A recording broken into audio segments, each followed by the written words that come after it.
Well, this week, Denver City Council unanimously voted to bump up the smoking age to 21. The law states that businesses may not sell any tobacco products to anyone under the age of 21, and it further stipulates that businesses must have a city license to sell tobacco.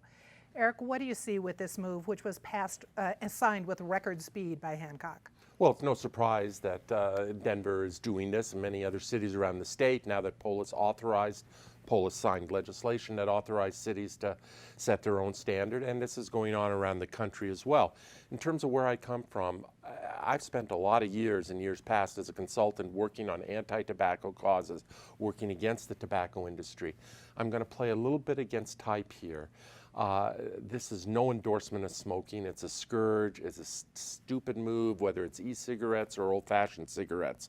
It is, anyone who thinks it's not harmful to your health needs to crawl back in their cave. That said, if you are old enough, I think there's something to be said for some personal liberty here. And people ought to be entitled to make mistakes, no matter how stupid those mistakes are.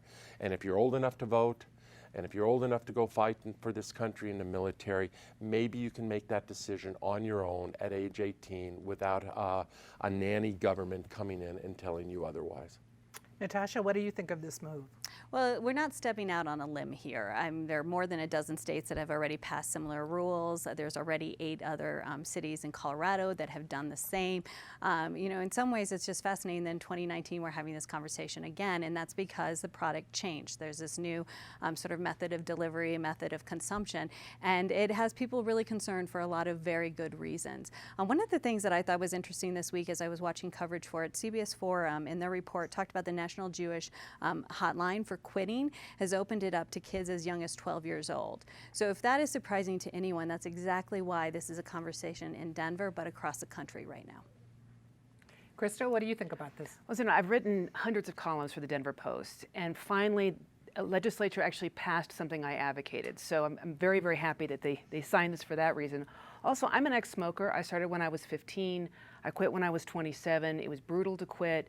It was easy to start. We know that the human brain doesn't fully mature until 25, and yet it's easy to make foolish decisions. I remember enjoying that first cigarette at 15, and I've got friends that are still smoking to the detriment of their health today.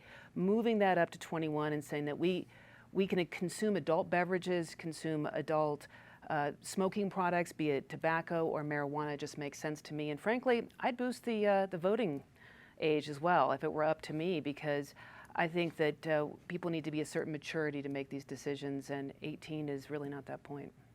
David, should we boost the voting age and the driving age and everything else?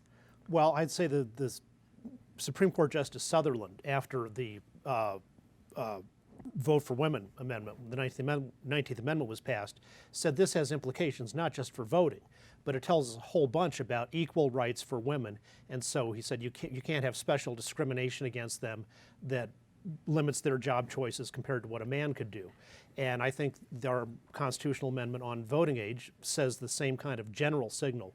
So, and besides fighting for your country or being drafted, as Eric points out, you will be charged as an adult in criminal court at age 18 or over. And if you're old enough for that, and you can even get an abortion when you're much younger than that, you're old enough to make the decision for yourself, for your own body, about cigarettes or vaping.